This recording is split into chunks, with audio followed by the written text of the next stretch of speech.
தைப்பொங்கல் தினமாக இன்றைய தினம் ஜனாதிபதி அனுரகுமார திசுநாயக் அவர்களுடைய தலைமையில மன்னாரில ஒரு முக்கியமான விடயம் ஒன்று நிகழ்ந்திருக்கின்றது. முக்கியமான விடயம் ஒன்று நடைபெற்றிருக்கின்றது. 2050ஆம் ஆண்டுக்குள்ள நெட் ஜீரோ கார்பன் இலக்கினை அடைவதற்கான இலங்கை அரசின் முக்கியமான ஒரு படியாக இந்த விடயமானது பார்க்கப்படுகின்றது.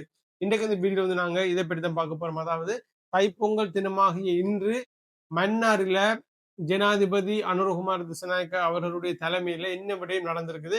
இந்த நெட் ஜீரோ கார்பன் இலக்கு என்ன, 2050ஆம் ஆண்டு இலங்கை இந்த நெட் ஜீரோ கார்பன் இலக்கினை அடைவதற்கு இன்றைய தினம் மன்னார்ல என்ன விஷயத்த செஞ்சிருக்காங்க என்றுதான் இந்த வீடியோல நாங்க பார்க்க போறோம். நீங்க நம்ம சேனலை சப்ஸ்கிரைப் பண்ணலன்னு சொன்னா ஒரு சப்ஸ்கிரைப் பண்ணிச்சு வீடியோ பாருங்க. ரைட், என்ன விஷயம் நடந்திருக்குன்னு சொன்னா இன்றைய தினம் பார்த்தோம்னு சொன்னா ஜனாதிபதி அவர்கள் தைப்பொங்கலுக்கான உரையினையும் ஆற்றி இருக்கிறார். இதை தாண்டி பார்த்தோம்னு சொன்னா நிறைய இடங்கள்ல இன்றைய தினம் ஜனாதிபதி பொங்கல் நிகழ்வுல கலந்து கொண்டிருக்கிறார். குறிப்பா பார்த்தோம்னு சொன்னா யாழ்ப்பாணத்துல வேலணையில ஐயனார் கோவில் விளையாட்டு மைதானத்துல நடைபெற்ற பொங்கல் நிகழ்வுலையும் கலந்து கொண்டிருக்கிறார். ஆனா மன்னார்ல இன்றைய தினம் பார்த்தோம்னு சொன்னா ஜனாதிபதி தலைமையில ஒரு விடயம் ஒன்று நடந்திருக்குது. என்ன விடயம்னு சொல்லி பார்த்தோம்னு சொன்னா மன்னார்ல 50 மெகாவாட் காற்றாலை மின் திட்டம் தொடர்பான ஒரு விடயம் ஒன்று நடந்திருக்குது. அதாவது ஜனாதிபதி அனுரகுமார் திசுநாயக்க அவர்கள் பங்கேற்று இன்றைய தினம் அந்த விடயம் அதிகாரப்பூர்வமாக ஆரம்பிக்கப்பட்டிருக்கின்றது. 2050ஆம் ஆண்டுக்குள் கார்பன் உமிழ்வை பூஜ்ஜிய நிலைக்கு கொண்டு வருவதற்கான அரசின் கொள்கைக்கு ஏற்ப மன்னாரில் பார்த்தோம்னு சொன்னா Kallis ஃபெண்டன்ஸ்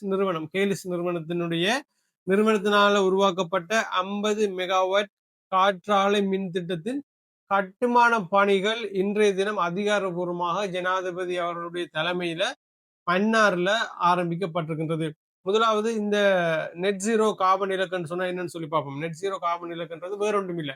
carbon di oxide வெளியிடுறத balance பண்றது, அல்லது எவ்வளவுக்கு கார்பன் டை ஆக்சைடு வெளியிடப்படுதோ அவ்வளவுக்கு அந்த கார்பன் டை ஆக்சைடு திரும்ப உறிஞ்சி அதை ஜீரோவுக்கு கொண்டு வர விஷயம், அல்லது அந்த கார்பன் டை ஆக்சைடு வெளியிடாம தவிர்க்கிற ஒரு விஷயம் தான் இந்த நெட் ஜீரோ கார்பன் இலக்கு என்று சொல்லப்படுகிற விடயமானது. 2050ஆம் ஆண்டுக்குள்ள பார்த்தோம்னு சொன்னா அந்த கார்பன் டை ஆக்சைடு வெளியிடுற விகிதத்தினை ஜீரோவுக்கு கொண்டு வர்றது இலங்கையின் ஒரு இலக்காக இருக்கின்றது. இந்த கார்பன் டை ஆக்சைடு பார்த்தோம்னு சொன்னா என்னென்ன மாதிரி வெளியிடப்படுதுன்னு சொல்லி எங்களுக்கு தெரியும். நோமலா பார்த்தோம்னு சொன்னா வாகனங்கள் வர புகை மூலமாக, மின் நிலையங்கள், தொழிற்சாலைகள் மூலமாக தான் அதிக அளவிலான கார்பன் டை ஆக்சைடு வெளியிடப்படுகின்றது. ஆனா அரசாங்கமானது இலங்கையில மட்டுமில்ல நிறைய நாடுகள்ல பார்த்தோம்னு சொன்னா இந்த நெட் ஜீரோ கார்பன் இலக்கு, அதாவது கார்பன் டை ஆக்சைடு அதிகமாக வெளியிடப்படுவதை குறைக்கிறாங்க. அதற்கு இலங்கை என்ன மாதிரியான விஷயங்கள் கையாளுறாங்கன்னு சொல்லி பார்த்தோம்னு சொன்னா இந்த காற்றாலையை கொண்டு வர்றது, சோலார் பேனல்ஸை கொண்டு வர்றது, இதை தாண்டி பார்த்தோம்னு சொன்னா நீர் மின் நிலையங்களை கொண்டு வர்றது, இப்படியான விஷயங்கள் மூலமா பார்த்தோம்னு சொன்னா அதிக அளவிலான கார்பன் டை ஆக்சைடு வெளியிடப்படுகின்ற விடயத்தை தவிர்க்க முடியும். ஆனா இதனாலையும் பார்த்தோம்னு சொன்னா இப்ப சில பேர் சொல்றாங்க நோமலா ஃபியூவல்ல பெட்ரோல் டீசல்ல போற வாகனத்தால பார்த்தோம்னு சொன்னா அதிக அளவிலான கார்பன் டை ஆக்சைடு வெளியிடப்படுகின்றது. அதனால பேட்டரிஸ்ல இயங்குற எலக்ட்ரிக் வெஹிக்கிள்ஸ் எடுங்கன்னு சொல்லி எல்லாம் சில வீடியோஸ் நாங்க பார்க்க கிடைச்சது. ஆனா பார்த்தோம்னு சொன்னா அந்த எலக்ட்ரிக்கல் வெஹிக்கிள் மூலமா கார்பன் டை ஆக்சைடு வெளியிடப்படுது. அதுக்கு பாவிக்கிற பேட்டரி அதுக்கப்புறம் ஈவேஸ்டா அதை விட அதிகமான பாதிப்பை அதுவும் கொண்டு வருது. அதுக்கப்புறம் ஈவேஸ்டா அது போகுது. அந்த பேட்டரி உற்பத்தி செய்யறதுக்கு உற்பத்தி செய்யற நிலையில அதிக அளவிலான கார்பன் டை ஆக்சைடு அந்த தொழிற்சாலை வெளியிடப்படுது. இதை பற்றி காய்ச்சோம்னு சொன்னா இதை பற்றியே இன்னொரு வீடியோ நாங்க போடலாம். ஆனா இன்றைக்கு நாங்க அதை பற்றி கேட்க போறது இல்ல. மன்னார்ல நடந்திருக்க இந்த சம்பவத்தை தான் பார்க்க போறோம். மன்னார்ல பார்த்தோம்னு சொன்னா ஜனாதிபதி அவர்கள் இந்த விடயத்தினை, அதாவது 50 மெகாவாட் காற்றாலை மின் திட்டத்தின் கட்டுமான பணிகளை இன்றைய தினம் உத்தியோகபூர்வமாக ஆரம்பித்து வச்சிருக்கிறார். மன்னாரின் இயற்கை காற்று வளத்தினை முழுமையாக பயன்படுத்தும் இந்த நவீன காற்றாலை மின் நிலையத்தின் 10 காற்றாலை இயந்திரங்கள் அமைக்கப்பட உள்ளது. இந்த காற்றாலை இயந்திரங்கள் எந்த நிறுவனத்தால் அமைக்கப்படும் சொன்னோம்னா கேலிஸ் நிறுவனத்தினால்தான் இந்த விடயம் அமைக்கப்படுகின்றது. 10 காற்றாலை இயந்திரங்கள் அமைக்கப்பட உள்ளன. இந்த திட்டத்தின் மூலம் பார்த்தோம்னு சொன்னா ஆண்டுக்கு சுமார் 207 மில்லியன் யூனிட் மின்சாரம் உற்பத்தி செய்யப்படும் சொல்லி அறிவிக்கப்பட்டிருக்கின்றது.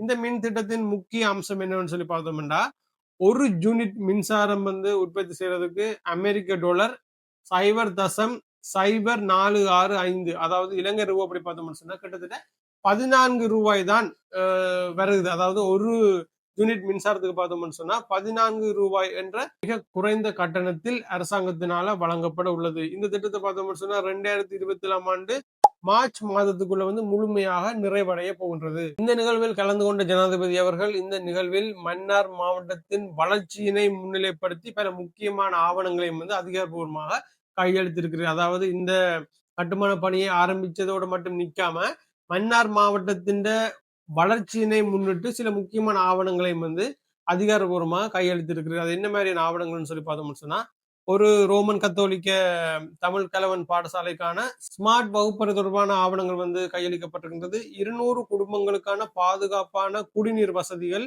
மன்னார் பாலம் முதல் தள்ளாடி வரை புதிய தெருவிளக்குகள் போடுவது தொடர்பான விஷயம். அடுத்தது பார்த்தோம்னு சொன்னா, சுமார் 1 கோடி ரூபாய் செலவில் புதிய நீர்ப்பாசன கால்வாய்கள். இது மட்டும் இல்ல, வெள்ள அபாயத்தை குறைக்கும் நோக்கில பார்த்தோம்னு சொன்னா, பேரிடர் முகாமைத்துவ மையங்களுடன் இணைந்து கால்வாய் அகழ்வு பணியும் வந்து ஆரம்பிக்கப்பட போகின்றது. இந்த நிகழ்வில் உரையாற்றிய அமைச்சர் குமார ஜெயக்கொடி அவர்கள் வந்து இந்த திட்டம் தொடர்பாக என்ன சொல்லிருக்கேன்னு சொன்னா, மின்சாரம் உற்பத்தி செய்வதற்காக மட்டுமல்ல, மக்களுக்கு தேவையான அடிப்படை வசதிகளை உருவாக்கும் திட்டம் என்று சொல்லி அமைச்சர் குமார ஜெயக்கொடி அவர்கள் வந்து இன்றைய தினம் தெரிவிச்சிருக்கிறார். மன்னார் பகுதி இலங்கையின் மிக உயர்ந்த காற்றாலை மின்சக்தி திறன் கொண்ட பகுதிகளில் ஒன்றாகும். இவ்வளவு குறைந்த விலையில் மின்சாரம் வாங்கப்படும் இது இலங்கையின் காற்றாலை வரலாற்றில் முதன் முறை என்று சொல்லி அவர் குறிப்பிட்டு சொல்லிருக்கிறார். இந்த குறைந்த விலைன்னு சொல்றது நான் சொன்ன மாதிரி அந்த ஒரு யூனிட்டுக்கு 14 ரூபாய் என்ற விஷயம். 2025ஆம் ஆண்டு அரசு இலக்கு வைத்திருந்த 1848 மெகாவாட் மின்திறனை மீறி 2695 மெகாவாட் ஆனது சேமிக்கப்பட உள்ளது. 2025 முதல் 2029 வரை மொத்தமாக 9759 மெகாவாட் வந்து சேமிக்க திட்டமிடப்பட்டிருந்த நிலையில் தற்பொழுது பார்த்தோம்னு சொன்னா 12789 மெகாவாட் ஒப்பந்தங்கள் வந்து கையெழுத்தாகி உள்ளன. மேலும் பார்த்தோம்னு சொன்னா ஜனாதிபதி அவர்களுடைய தலைமையில மன்னார் மாவட்ட வளர்ச்சிக்காக சிறப்பு பணிக்குழு ஒன்று அமைக்கப்பட்டுள்ளது. வெள்ளப்பெருக்கு, நீர்த்தேக்கம் போன்ற நீண்டகால பிரச்சனைகளுக்கு நிலையான தீர்வுகள் தற்பொழுது செயற்படுத்தப்பட்டு வருகின்றது. அரசு மின்சாரம் உற்பத்தியில் மட்டுமில்ல, மக்களின் அடிப்படை தேவைகளுக்கு முன்னுரிமை அளித்து செயற்பட்டு வருகின்றது. அரசியல் வேறுபாடுகளை கடந்து அனைவரும் ஒன்றிணைந்து மன்னார் மாவட்ட வளர்ச்சிக்காக செயற்பட வேண்டும் என்று சொல்லி அமைச்சர் இன்றைய தினம் அழைப்பு விடுத்திருக்கிறார். இந்த திட்டம் தொடர்பாக உங்களுடைய கருத்துக்கள் என்ன? அதாவது மன்னார்ல வந்து பார்த்தோம்னு சொன்னா ஹேலிஸ் நிறுவனத்தினால 50 மெகாவாட் காற்றாலை மின் திட்டத்தின் கட்டுமான பணிகள் வந்து இன்றைய தினம் ஆரம்பித்து வைக்கப்பட்டுள்ளது ஜனாதிபதி அவர்களுடைய தலைமையில. இந்த விடயத்தினையும் செஞ்சுட்டு இதுக்கு அடுத்தபடியா என்ன விஷயம் நடந்திருக்குன்னு சொல்லி பார்த்தோம்னு சொன்னா, அதே இடத்துல வச்சு மன்னார் மக்களுக்காக, மன்னாரின் வளர்ச்சிக்காகவும் சில வளர்ச்சி திட்டங்களும் அறிமுகப்படுத்தப்பட்டிருக்கின்றன. ஒரு பக்கம் பார்த்தோம்னு சொன்னா காற்றாலை மின் திட்டத்துக்கான கட்டுமான பணிகள் ஆரம்பிக்கப்பட்டு வைக்கப்பட்டுள்ளது. இன்னொரு பக்கம் பார்த்தோம்னு சொன்னா மன்னார் மக்களின் நலனுக்காகவும் மன்னார் மாவட்டத்தின் வளர்ச்சிக்காகவும் சில முக்கியமான திட்டங்களும் வந்து அறிமுகப்படுத்தப்பட்டு உள்ளது. இது தொடர்பான உங்களுடைய கருத்துக்களை வந்து கமெண்ட் செக்ஷன்ல பதிவு செய்யுங்க. நீங்க நம்ம சேனலை சப்ஸ்கிரைப் பண்ணலன்னு சொன்னா ஒருக்கா சப்ஸ்கிரைப் பண்ணுங்க. இன்னொரு வீடியோல உங்களை சந்திக்கிறேன். நன்றி.